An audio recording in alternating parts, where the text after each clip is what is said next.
बादशाह अकबर प्रायः भेष बदलकर सैर के लिए निकला करते थे। एक दिन वह बीरबल के साथ भेष बदलकर शहर से बाहर एक गांव में पहुंचे।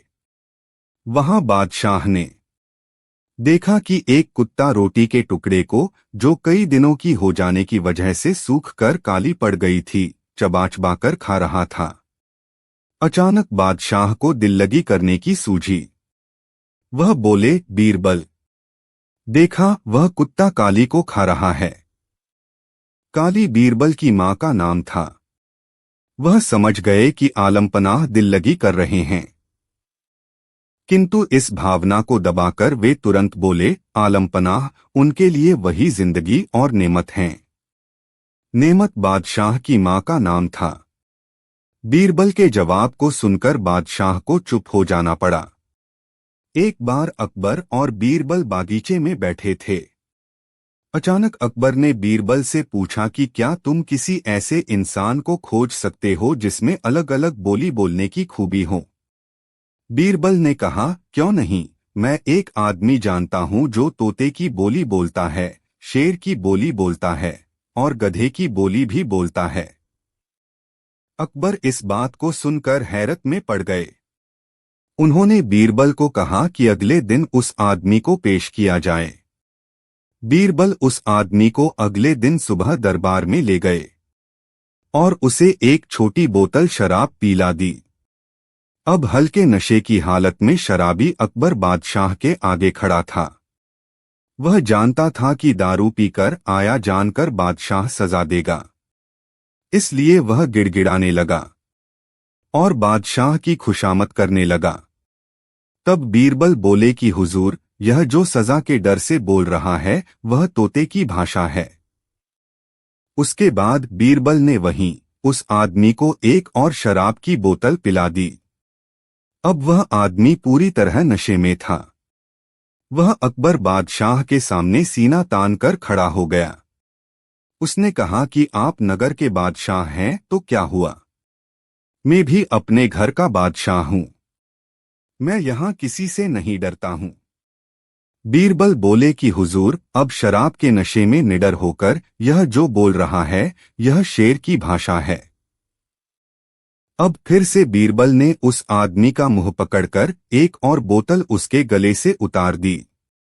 इस बार वह आदमी लड़खड़ाते गिरते पड़ते हुए जमीन पर लेट गया और हाथ पांव हवा में भांजते हुए मुंह से उलझुलूल आवाजें निकालने लगा।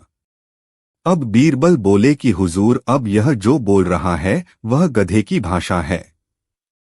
अकबर एक बार फिर बीरबल की हाजिर जवाबी से प्रसन्न हुए और यह मनोरंजक उदाहरण पेश करने के लिए उन्होंने बीरबल को इनाम दिया। एक दिन बादशाह अकबर ने ऐलान किया कि जो भी मेरे सवालों का सही जवाब देगा उसे भारी इनाम दिया जाएगा। सवाल कुछ इस प्रकार से थे। ऐसा क्या है जो आज भी है और कल भी रहेगा? ऐसा क्या है जो आज भी नहीं है और कल भी नहीं होगा? ऐसा क्या है जो आज तो है लेकिन कल नहीं होगा? इन तीनों सवालों के उदाहरण भी देने थे। किसी को भी चतुराई भरे इन तीनों सवालों का जवाब नहीं सूझ रहा था। तभी बीरबल बोला, हुजूर, आपके सवालों का जवाब मैं दे सकता हूं, लेकिन इसके लिए आपको मेरे साथ शहर का दौरा करना होगा। तभी आपके सवाल सही ढंग से हल हो पाएंगे। अकबर और बीरबल ने वेश बदला और सूफियों का बाना पहनकर निकल पड़े। कुछ ही देर बाद वे बाजार में खड़े थे। फिर दोनों एक दुकान में घुस गए। बीरबल ने दुकानदार से कहा, हमें बच्चों की पढ़ाई के लिए मदरसा बनाना है, तुम हमें इसके लिए 1000 रुपए दे दो। जब दुकानदार ने अपने मुनीम से कहा कि इन्हें 1000 रुपए दे दो तो बीरबल बोला, जब मैं तुमसे रुपए ले रहा हूँगा तो तुम्हारे सिर पर जूता मारूंगा। हर 1 रुपए के पीछे 1 जूता पड़ेगा। बोलो, तैयार हो? यह सुनते ही दुकानदार के नौकर का पारा चढ़ गया और वह बीरबल से 2-2 हाथ करने आगे बढ़ाया। लेकिन दुकानदार ने नौकर को शांत करते हुए कहा, मैं तैयार हूं, लेकिन मेरी एक शर्त है। मुझे विश्वास दिलाना होगा कि मेरा पैसा इसी नेक काम पर खर्च होगा। ऐसा कहते हुए दुकानदार ने सिर झुका दिया और बीरबल से बोला कि जूता मारना शुरू करें। तब बीरबल व अकबर बिना कुछ कहे सुने दुकान से बाहर निकल आए। दोनों चुपचाप चले जा रहे थे कि तभी बीरबल ने मौन तोड़ा। बंदा परवर, दुकान में जो कुछ हुआ उसका मतलब है कि दुकानदार के पास आज पैसा है और उस पैसे को नेक कामों में लगाने की नीयत भी, जो उसे आने वाले कल भविष्य में नाम देगी। इसका एक मतलब यह भी है कि अपने नेक कामों से वह जन्नत में अपनी जगह पक्की कर लेगा। आप इसे यूं भी कह सकते हैं कि जो कुछ उसके पास आज है कल भी उसके साथ होगा। यह आपके पहले सवाल का जवाब है। फिर वे चलते हुए एक भिखारी के पास पहुंचे। उन्होंने देखा कि एक आदमी उसे कुछ खाने को दे रहा है और वह खाने का सामान उस भिखारी की जरूरत से कहीं ज्यादा है। तब बीरबल उस भिखारी से बोला, हम भूखे हैं, कुछ हमें भी दे दो खाने को। यह सुनकर भिखारी बरस पड़ा, भागो यहां से, जाने कहां से आ जाते हैं मांगने। तब बीरबल बादशाह से बोला, यह रहा हुजूर आपके दूसरे सवाल का जवाब। यह भिखारी ईश्वर को खुश करना नहीं जानता। इसका मतलब यह है कि जो कुछ इसके पास आज है वो कल नहीं होगा। दोनों फिर आगे बढ़ गए। उन्होंने देखा कि एक तपस्वी पेड़ के नीचे तपस्या कर रहा है। बीरबल ने पास जाकर उसके सामने कुछ पैसे रखे। तब वह तपस्वी बोला, इसे हटाओ यहां से, मेरे लिए यह बेईमानी से पाया गया पैसा है, ऐसा पैसा मुझे नहीं चाहिए। अब बीरबल बोला, हुजूर, इसका मतलब यह हुआ कि अभी तो नहीं है लेकिन बाद में हो सकता है। आज यह तपस्वी सभी सुखों को नकार रहा है, लेकिन कल यही सब सुख इसके पास होंगे। और हुजूर, चौथी मिसाल आप खुद हैं। पिछले जन्म में आपने शुभ कर्म किए थे जो यह जीवन आप शानो शौकत के साथ बिता रहे हैं, किसी चीज की कोई कमी नहीं। यदि आपने इसी तरह ईमानदारी और न्यायप्रियता से राज करना जारी रखा तो कोई कारण नहीं कि यह सब कुछ कल भी आपके पास न हो। लेकिन यह न भूलें कि यदि आप राह भटक गए तो कुछ साथ नहीं रहेगा। अपने सवालों के बुद्धिमत्तापूर्ण चतुराई भरे जवाब सुनकर बादशाह अकबर बेहद खुश हुए।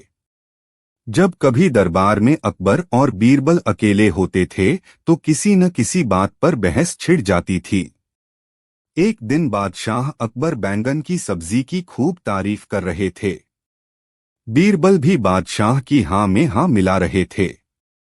इतना ही नहीं, वह अपनी तरफ से भी दो चार वाक्य बैंगन की तारीफ में कह देते थे। अचानक बादशाह अकबर के दिल में आया कि देखें बीरबल अपनी बात को कहां तक निभाते हैं।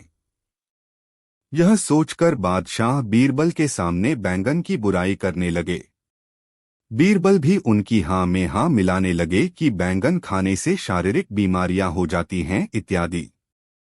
बीरबल की बात सुनकर बादशाह अकबर हैरान हो गए और बोले, बीरबल, तुम्हारी इस बात का यकीन नहीं किया जा सकता। कभी तुम बैंगन की तारीफ करते हो और कभी बुराई करते हो। जब हमने इसकी तारीफ की तो तुमने भी इसकी तारीफ की और जब हमने इसकी बुराई की तो तुमने भी इसकी बुराई की। आखिर ऐसा क्यों? बीरबल ने नरम लहजे में कहा, बादशाह सलामत, मैं तो आपका नौकर हूं, बैंगन का नौकर नहीं। एक दिन अकबर और बीरबल वन विहार के लिए गए। एक टेढ़े पेड़ की ओर इशारा करके अकबर ने बीरबल से पूछा, यह दरख्त टेढ़ा क्यों है? बीरबल ने जवाब दिया, यह इसलिए टेढ़ा है क्योंकि ये जंगल के तमाम दरख्तों का साला है। बादशाह ने पूछा, तुम ऐसा कैसे कह सकते हो? बीरबल ने कहा, दुनिया में ये बात मशहूर है कि कुत्ते की दुम और साले हमेशा टेढ़े होते हैं। अकबर ने पूछा, क्या मेरा साला भी टेढ़ा है? बीरबल ने फौरन कहा, बेशक जहांपना। अकबर ने कहा, फिर मेरे टेढ़े साले को फांसी चढ़ा दो। एक दिन बीरबल ने फांसी लगाने की 3 तख्ते बनवाए, एक सोने का, एक चांदी का और एक लोहे का। उन्हें देखकर अकबर ने पूछा, 3 तख्ते किस लिए? बीरबल ने कहा, गरीबनवाज, सोने का आपके लिए, चांदी का मेरे लिए और लोहे का तख्ता सरकारी साले साहब के लिए।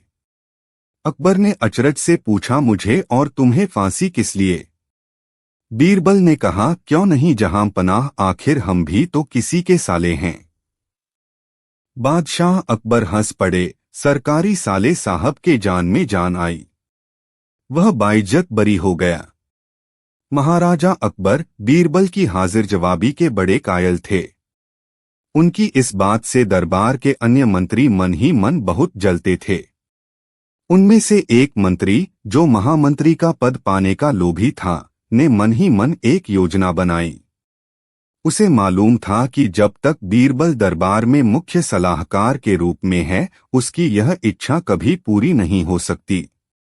एक दिन दरबार में अकबर ने बीरबल की हाजिर जवाबी की बहुत प्रशंसा की। यह सब सुनकर उस मंत्री को बहुत गुस्सा आया। उसने महाराज से कहा कि यदि बीरबल मेरे 3 सवालों का उत्तर सही दे देता है तो मैं उसकी बुद्धिमता को स्वीकार कर लूंगा, और यदि नहीं तो इससे यह सिद्ध होता है कि वह महाराज का चापलूस है। अकबर को मालूम था कि बीरबल उसके सवालों का जवाब जरूर दे देगा, इसलिए उन्होंने उस मंत्री की बात स्वीकार कर ली।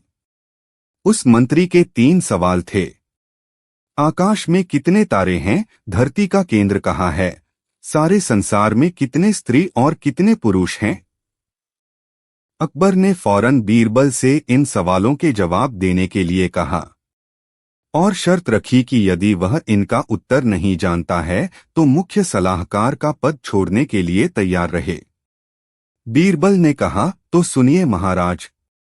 पहला सवाल, बीरबल ने एक भेड़ मंगवाई और कहा, जितने बाल इस भेड़ के शरीर पर हैं, आकाश में उतने ही तारे हैं। मेरे दोस्त, गिनकर तसल्ली कर लो, बीरबल ने मंत्री की तरफ मुस्कुराते हुए कहा। दूसरा सवाल, बीरबल ने जमीन पर कुछ लकीरें खींची और कुछ हिसाब लगाया।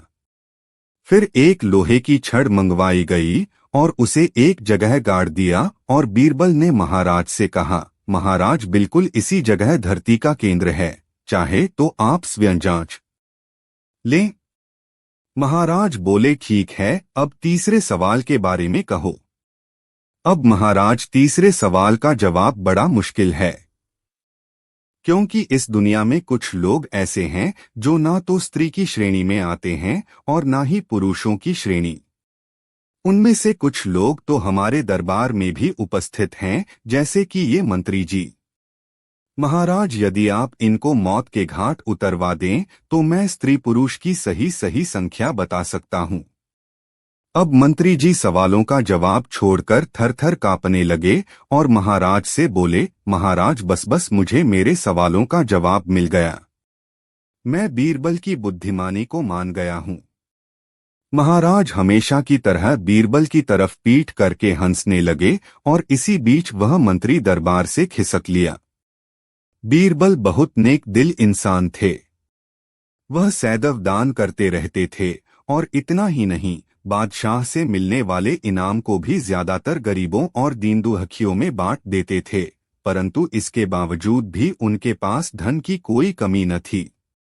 दान देने के साथ साथ बीरबल इस बात से भी चौकन्ने रहते थे कि कपटी व्यक्ति उन्हें अपनी दीनता दिखाकर ठग न लें।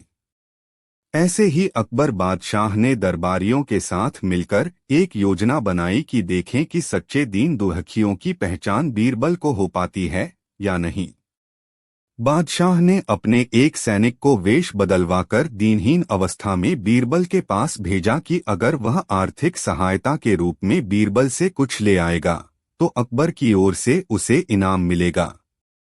एक दिन जब बीरबल पूजा पाठ करके मंदिर से आ रहे थे तो भेष बदले हुए सैनिक ने बीरबल के सामने आकर कहा, हुजूर दीवान, मैं और मेरे 8 छोटे बच्चे हैं जो 8 दिनों से भूखे हैं। भगवान का कहना है कि भूखों को खाना खिलाना बहुत पुण्य का कार्य है। मुझे आशा है कि आप मुझे कुछ दान देकर अवश्य ही पुण्य कमाएंगे। बीरबल ने उस आदमी को सिर से पांव तक देखा और एक क्षण में ही पहचान लिया कि वह ऐसा नहीं है जैसा वह दिखावा कर रहा है। बीरबल मन ही मन मुस्कराए और बिना कुछ बोले ही उस रास्ते पर चल पड़े जहां से होकर एक नदी पार करनी पड़ती थी। वह व्यक्ति भी बीरबल के पीछे पीछे चलता रहा। बीरबल ने नदी पार करने के लिए जूती उतारकर हाथ में ले ली।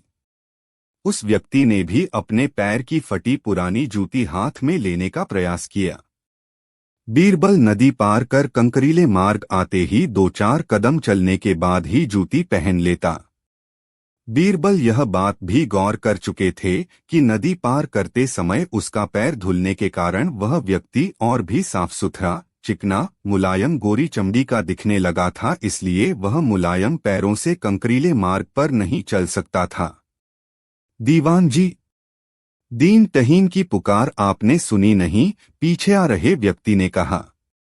बीरबल बोले, जो मुझे पापी बनाए मैं उसकी पुकार कैसे सुन सकता हूं? क्या कहा? क्या आप मेरी सहायता करके पापी बन जाएंगे? हाँ, वह इसलिए कि शास्त्रों में लिखा है कि बच्चे का जन्म होने से पहले ही भगवान उसके भोजन का प्रबंध करते हुए उसकी माँ के स्तनों में दूध दे देता है, उसके लिए भोजन की व्यवस्था भी कर देता है। यह भी कहा जाता है कि भगवान इंसान को भूखा उठाता है पर भूखा सुलाता नहीं है। इन सब बातों के बाद भी तुम अपने आप को 8 दिन से भूखा कह रहे हो। इन सब स्थितियों को देखते हुए यही समझना चाहिए कि भगवान तुमसे रुष्ट हैं और वह तुम्हें और तुम्हारे परिवार को भूखा रखना चाहते हैं, लेकिन मैं उसका सेवक हूँ। अगर मैं तुम्हारा पेट भर दूं तो ईश्वर मुझ पर रुष्ट होगा ही। मैं ईश्वर के विरुद्ध नहीं जा सकता, न बाबा ना। मैं तुम्हें भोजन नहीं करा सकता, क्योंकि यह सब कोई पापी ही कर सकता है। बीरबल का यह जवाब सुनकर वह चला गया। उसने इस बात की बादशाह और दरबारियों को सूचना दी। बादशाह अब यह समझ गए कि बीरबल ने उसकी चालाकी पकड़ ली है। अगले दिन बादशाह ने बीरबल से पूछा, बीरबल, तुम्हारे धर्म कर्म की बड़ी चर्चा है, पर तुमने कल एक भूखे को निराश ही लौटा दिया, क्यों? आलमपना, मैंने किसी भूखे को नहीं बल्कि एक ढोंगी को लौटा दिया था, और मैं यह बात भी जान गया हूं कि वह ढोंगी आपके कहने पर मुझे बेवकूफ बनाने आया था। अकबर ने कहा, बीरबल, तुमने कैसे जाना कि यह वाकई भूखा न होकर ढोंगी है? उसके पैरों और पैरों की चप्पल देखकर यह सच है कि उसने अच्छा भेष बनाया था, मगर उसके पैरों की चप्पल कीमती थी। बीरबल ने आगे कहा, माना कि चप्पल उसे भीख में मिल सकती थी, पर उसके कोमल मुलायम पैर तो भीख में नहीं मिले थे, इसलिए कंकड़ की गड़न सहन न कर सके। इतना कहकर बीरबल ने बताया कि किस प्रकार उसने उस मनुष्य की परीक्षा लेकर जान लिया कि उसे नंगे पैर चलने की भी आदत नहीं, वह दरिद्र नहीं बल्कि किसी अच्छे कुल का खाता कमाता पुरुष है। बादशाह बोले, क्यों न हो, वह मेरा खास सैनिक है। फिर बहुत प्रसन्न होकर बोले, सचमुच बीरबल, माँ दौलत तुमसे बहुत खुश हुए। तुम्हें धोखा देना आसान काम नहीं है। बादशाह के साथ साजिश में शामिल हुए सभी दरबारियों के चेहरे बुझ गए। एक दिन शहंशाह अकबर नाई से अपनी हजामत बनवा रहे थे। तभी वह नाई शहंशाह अकबर की तारीफ करने लगता है। नाई, जहां पनाह आप अपनी सल्तनत में सबका ख्याल रखते हैं, बच्चे, बड़े, गरीब, लाचार आदि सबका। अकबर, शुक्रिया। नाई, लेकिन जहां पनाह। अकबर, लेकिन क्या हम किसी को भूल रहे हैं जिसकी हम देखभाल नहीं करते हैं? नाई, जहां पनाह गुस्ताखी माफ करें, क्या कभी आपने बड़े बूढ़ों यानी कभी अपने पूर्वजों के बारे में सोचा है जो दुनिया छोड़कर स्वर्ग चले गए हैं? अकबर, लेकिन हम तो उनका भी ख्याल रखते हैं, उनके हक में हम दुआ करते हैं, उनकी याद में हमने शाही मकबरे बनवाए हैं। नाई, लेकिन जहां पनाह कभी आपने किसी को स्वर्ग भेजा है, अपने पूर्वजों की खबर लेने के लिए, उन्हें किसी चीज की वहां जरूरत तो नहीं है। अकबर, क्या ये क्या कह रहे हो? कोई स्वर्ग जाकर वापस कैसे आ सकता है? तुम्हारा दिमाग खराब हो गया है क्या? कोई स्वर्ग की यात्रा करके वापस कैसे आ सकता है? नाई जहां पनाह, मैं सच कह रहा हूँ, स्वर्ग की यात्रा करके वापस आ सकता है। मैं एक ऐसे योगी बाबा को जानता हूँ जो स्वर्ग भेजकर वापस बुला सकते हैं। वजीर अब्दुल्ला उनके भक्त हैं। आप चाहे तो वजीर अब्दुल्ला से कहेकर आप उस योगी को बुला सकते हैं। अकबर, ठीक है, तुम कल ही वजीर अब्दुल्ला से कहकर उस योगी को बुलाओ। फिर अगले दिन वजीर अब्दुल्ला उस योगी बाबा को लेकर आते हैं।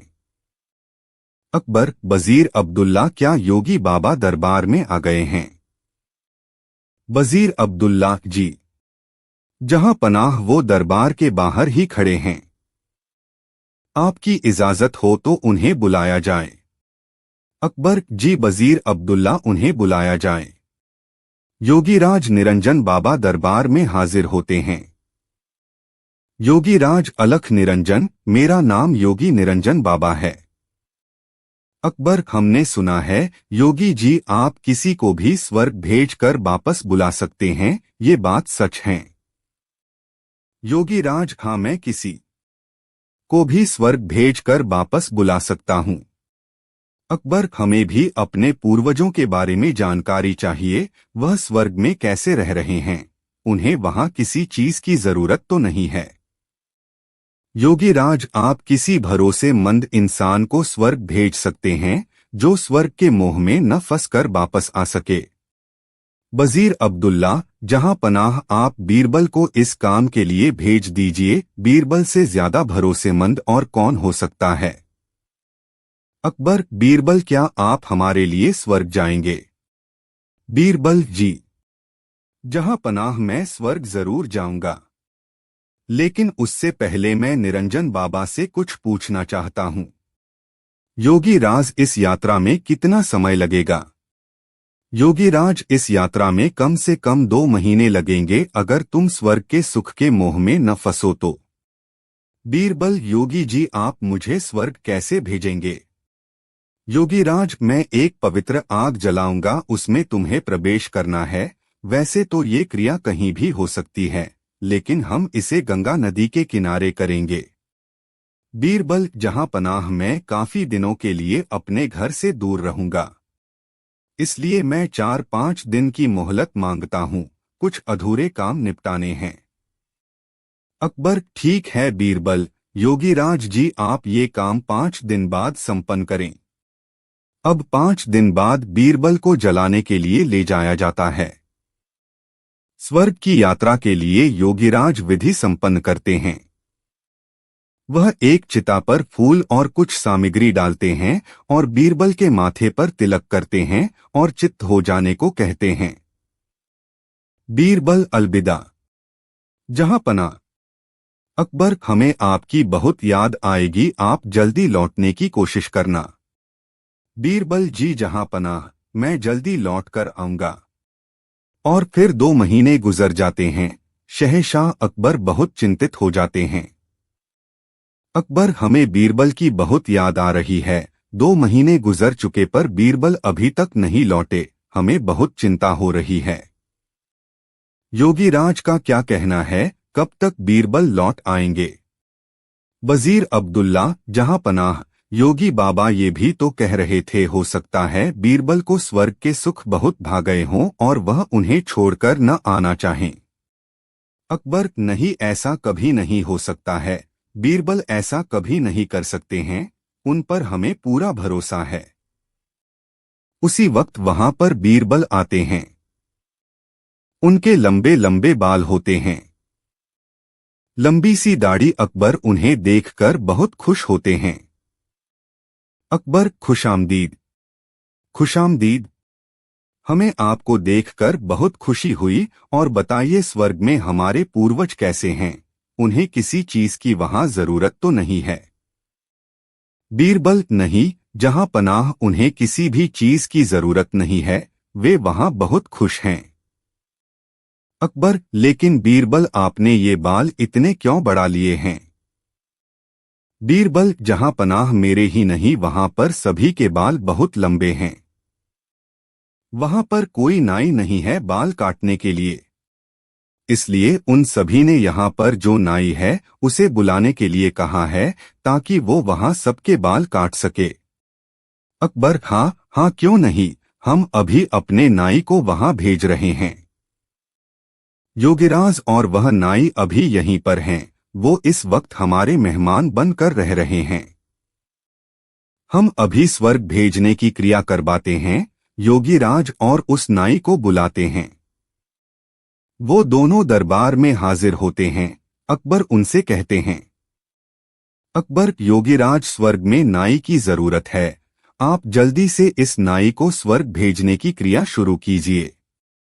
नाई अपने घुटनों पर गिरकर, जहां पनाह मुझे माफ कर दीजिए, मुझसे ये सब वजीर अब्दुल्ला ने करवाया था, क्योंकि वह बीरबल की शोहरत से जलते हैं और बीरबल को अपने रास्ते से हटाना चाहते थे, और ये बाबा भी पाखंडी है।